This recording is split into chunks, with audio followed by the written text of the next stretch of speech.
Good morning to Emily, our guest today on Voice Notes, Eliminating Voices That Matter for International Women's Day.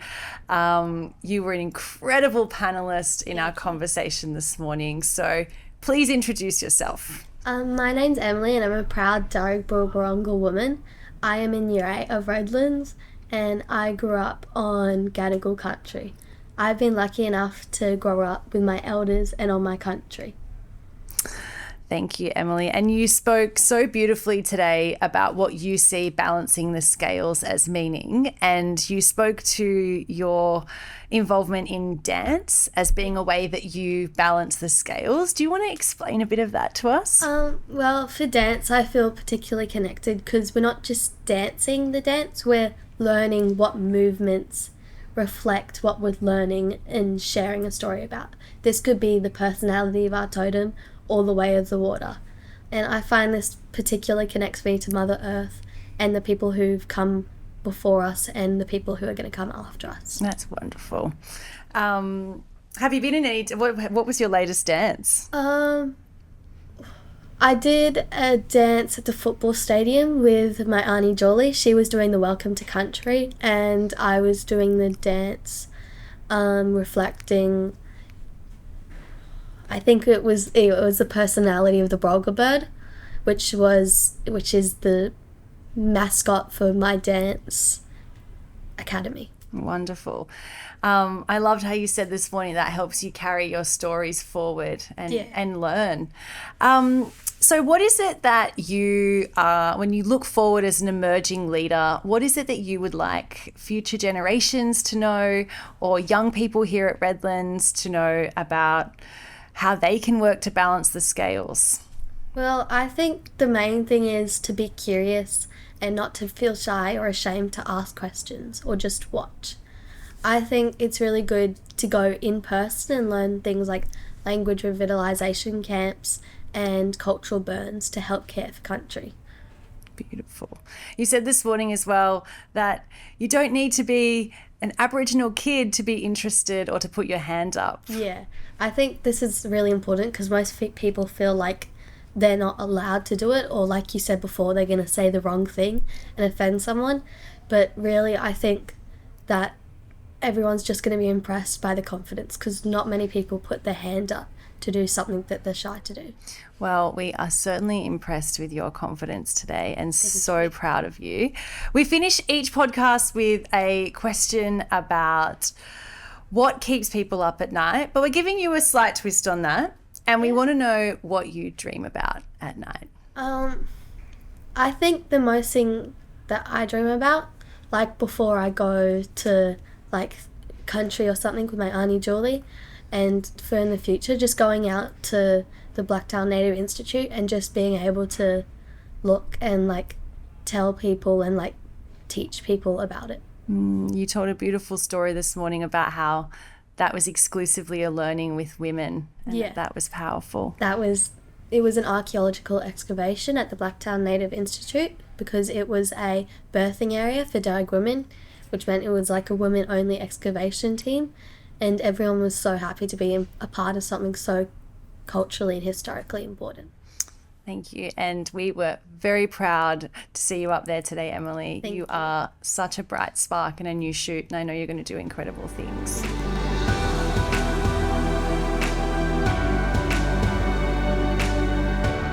Good morning, Delta, and thank you for joining us this morning on the Voice Notes podcast, Eliminating Issues That Matter.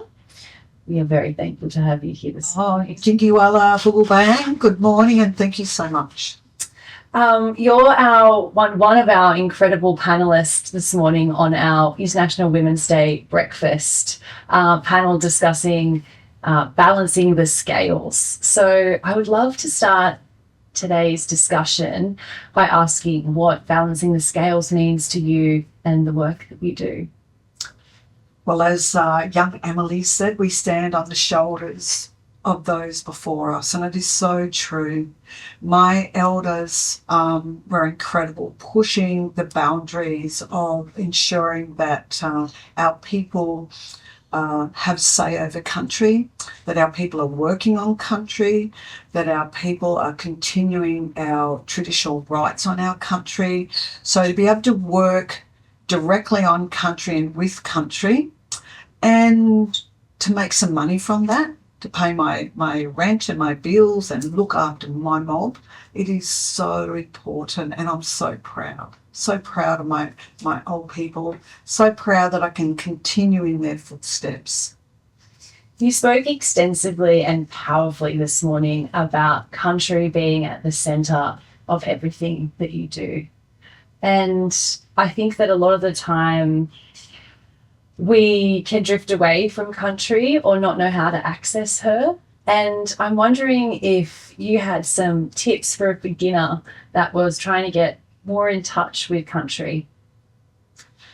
People got to remember that country is not something that's separate from us. Country is in us. We drink from country. We eat from country. Everything that sustains us comes from country. So why do we see her as someone separate? And I say she because she is our mother. In my tongue, we call her Jugun. And because she protects us and nourishes us, she is part of us. So I want everyone to look at country as they look at themselves. Hold a mirror up. That is country. Why not feel that deep belonging and connection? So if we change the way we think about it, it'll change the way that we look at it. So take notice of everything around you. When you're walking from your home to your laundry or to your home to work or school, have a look at the shapes of the plants. Where's the sun? What birds are singing? That's your connection to country. Thank you. The theme for this year's International Women's Day is balancing the scales, and I think we have to face head on that the scales are out of balance and that disproportionately First Nations people and women are facing the brunt of that. So I'd like to know what you see on the ground in your lived experience in your work about these systems that are failing and that continuously push these scales out of balance. Growing up in a matriarchal family, watching my older brothers and uncles always defer to the women for that last say, with no hierarchy, no ego, just was. It was such a beautiful, gentle way of growing up on country, and with a very embracing, protective and caring family, knowing that our uncles and our older brothers were always there to protect us. Men are there to protect us. And to have women's voices excluded, I think that's how I see the scales out of balance. I think that we really need to ensure that women have more of a say to bring back that feminine side.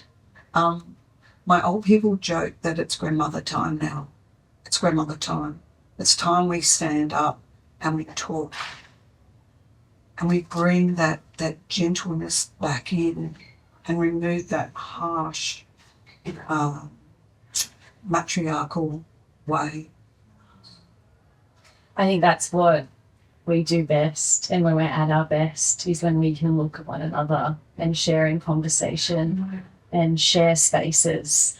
And from our discussion this morning, I'm hearing resoundingly that that's what's required in these systems: a sharing of spaces, genuine seats of power, genuine not just hope but self-determination, determining how you want to live and what's right for your people.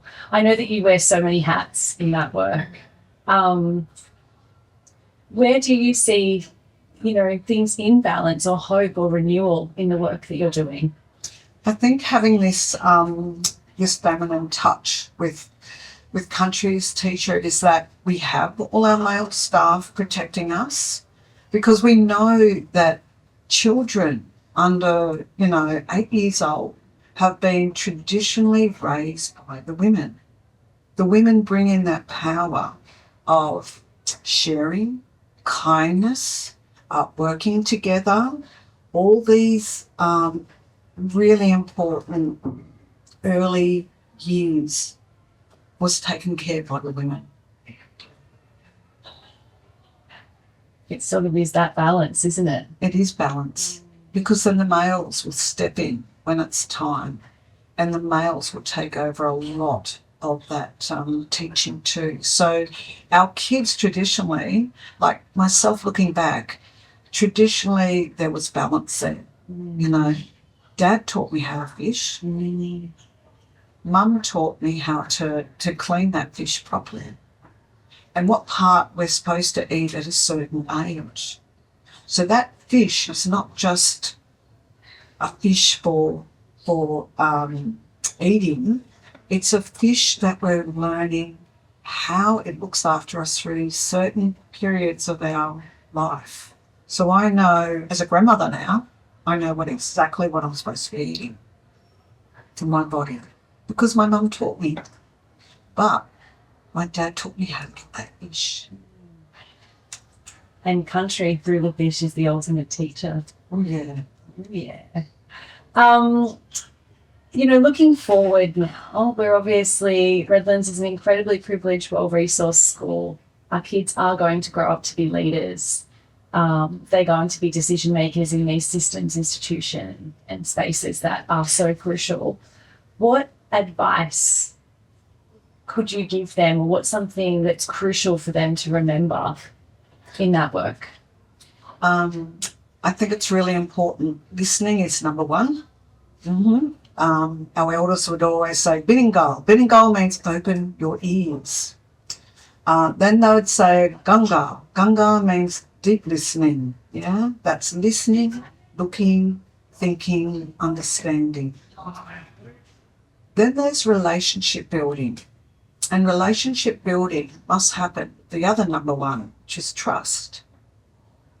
So when we go out there and we're building these relationships, these trusting structures to ensure that we're respecting each other, respect, garama in my tongue. You can't go wrong with those really important ingredients for us to all walk forward together. Absolutely, that's fantastic advice, and I think it draws on what Lewis so powerfully spoke to, that allyship is quieter than people think, that listening is the first step. It is, it's in our actions, and that's why it can be really quiet, because I think we talk too much. My elders didn't talk this much. They would use their body language, and you knew when they were cross at you, you knew when they were happy with you, you knew when they wanted you to do something right then and there. So it is a quiet way of being. It's action. I remember up on Yolngu country weaving, and how frustrated I was with myself, and all I wanted to do was ask questions and have it explained to me, and those powerful women refused. It was watch, keep watching. And when I did lean into that, I was able to do it. That's right. And becoming still, that quietness. So we ask all of our podcast guests one final question, and that is, Delta, what keeps you up at night? What keeps me up at night is probably how country will be cared for. That extraction of our country, will our politicians stop? How will our food be for my children's children? How will the water be? That's what keeps me up at night. It would be wonderful if it kept a few more people up, I think.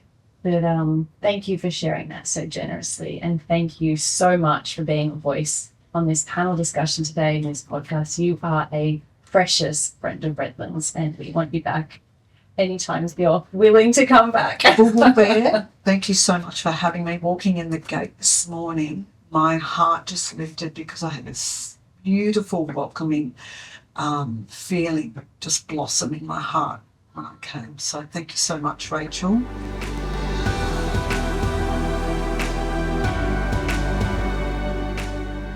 Good morning, Lua, and welcome to our podcast this morning, Voice Notes, Illuminating Voices That Matter. And thank you for joining us in that panel discussion this morning for International Women's Day. Thank you for having me. It was very powerful. And the theme this year is balancing the scales. So it would be wonderful if you could introduce yourself and tell us a bit about what that theme means to you in your work. Mm-hmm. Well, I'm a proud Wiradjuri woman. I grew up on Darug country in Western Sydney. And I mean, a little bit about me is I'm an artist and a First Nations advocate, and I work in the youth space. So I work across, education, health, and I also work in government, which comes with its own unique sets of challenges as a First Nations woman. And I think for me, that idea of balancing the scales, I see my role in that as being in those rooms and being in those spaces where First Nations knowledges and perspectives aren't always seen and heard. And we spoke this morning about these systems, and we referenced Professor Chelsea Watergo's searing book, Another Day in the Colony, where she speaks to the fact that what we perceive as being these injustices or the scales tipping out of balance are not in fact the systems malfunctioning, but the systems working exactly as they were designed to. I'd love to hear your thoughts on that and the responsibility or the role of these systems.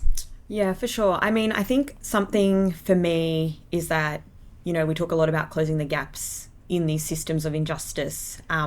And there's a lot of focus on the gap. And even with the most recent report that came out in February, we can see that only 4 of the targets are on track. And I think for me, that shows that it's not necessarily about finding a solution to the gap, but rather having a deep interrogation of the systems and the laws and institutions which cause the gap in the first place. Because as Chelsea mentions, these systems are designed through their, foundation to exclude First Nations peoples and perspectives. And I think someone who talks really fantastically about that is Aileen Morton-Robinson. And I'm a huge fan of her work, a First Nations researcher. And she has a beautiful essay called Bodies That Matter on the Beach, where she talks about how Australian beach culture, by its nature, basically prices out First Nations women by virtue of both their indigeneity and their, gender from these spaces like the beach. I must read. It sounds powerful and incredible, and speaking to just how deeply ingrained this injustice is. You recently won the University Medal for your honours thesis and research into how sporting codes can engage meaningfully with First Nations communities. I'd love to hear a bit about your findings and what you think that sort of research, where that can take us. Yeah, so I think with my research, my question was really looking at how can we sustain meaningful engagement with First Nations communities, and by way I mean sporting codes, in a post-referendum landscape. So obviously, after the failed Voice referendum, there's still so much important work to be done. And I think that it's a great time to reframe some of that thinking around what does engagement with First Nations peoples and meaningful engagement actually look like to First Nations peoples, not necessarily systems that have just been in place and have kind of a legacy, so we continue to work within those systems.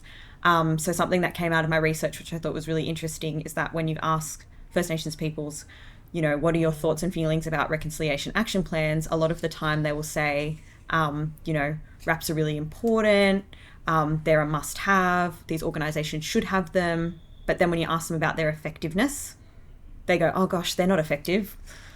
They do nothing. They're useless. And those are the very same people who are having that ambivalence towards these structures. And I think that comes from a place of, if we didn't have those structures in place, we would have less. And it's such a mindset of, we have to settle for what we're being told we can get from these institutions, rather than them pushing for genuine consultation and engagement with First Nations peoples that is meaningful to the people that they're supposed to impact.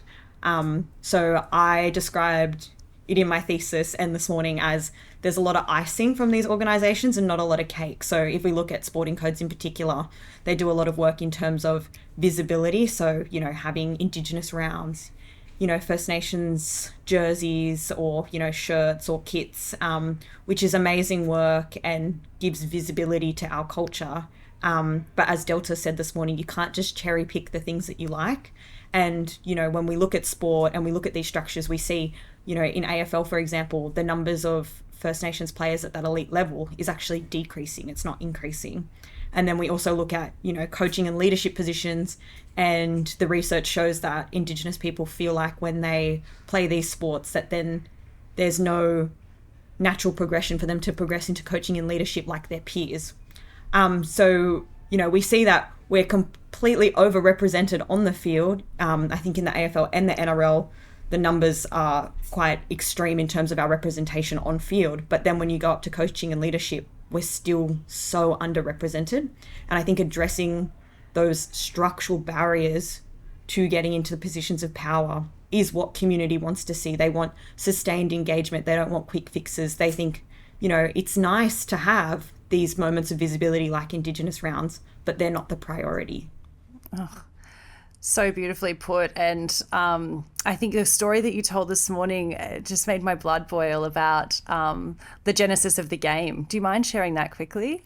Yeah, so I think it's really interesting that kind of the history of AFL has been something that's been debated for a really long time.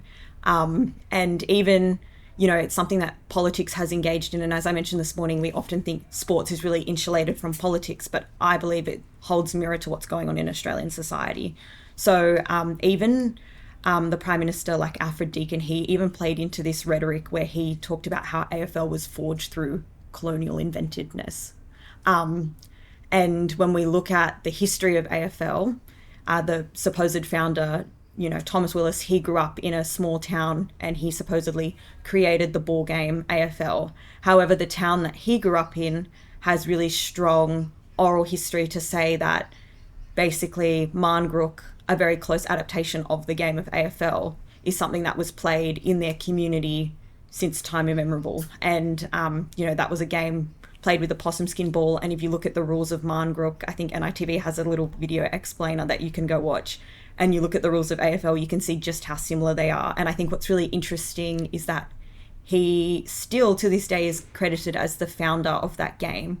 However, there's evidence to prove that he spoke the local language and played Marngrook in that area. So it just goes to show whose knowledge is considered legitimate. I was going to say, I think that speaks to the bigger issue there of whose voices we're privileging in discussions of history. And I think it plays into that theme that we spoke of this morning about extracting and taking, and that as being at the core of a lot of the issues that we see today. Thank you again for joining us. We do finish each of these podcasts with the same question, which is, what is it that keeps you up at night? Oh man, I feel like it's like you've given us so much already. No, I don't know. I mean, I think what keeps me up at night is that there is so much great work being done, and there's so many beautiful things that are happening to look forward to. But also, in some ways, we are going backwards. Like even looking at statistics in out-of-home care, you know, it's not getting better; it's getting worse. Like our children, it's almost like a new stolen generation in a way. And I think that keeps me up at night.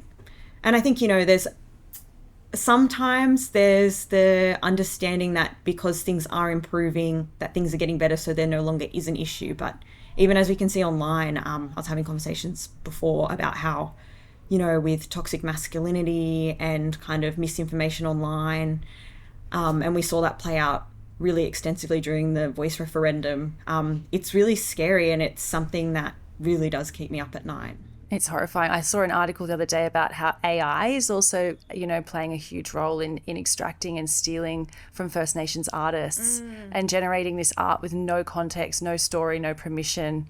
I know what you're saying. It does feel like, to use your words, there's a lot of icing, more and more icing, but that cake seems to be still in question. Yeah. Well, you're baking wonderfully. Thank you. No worries.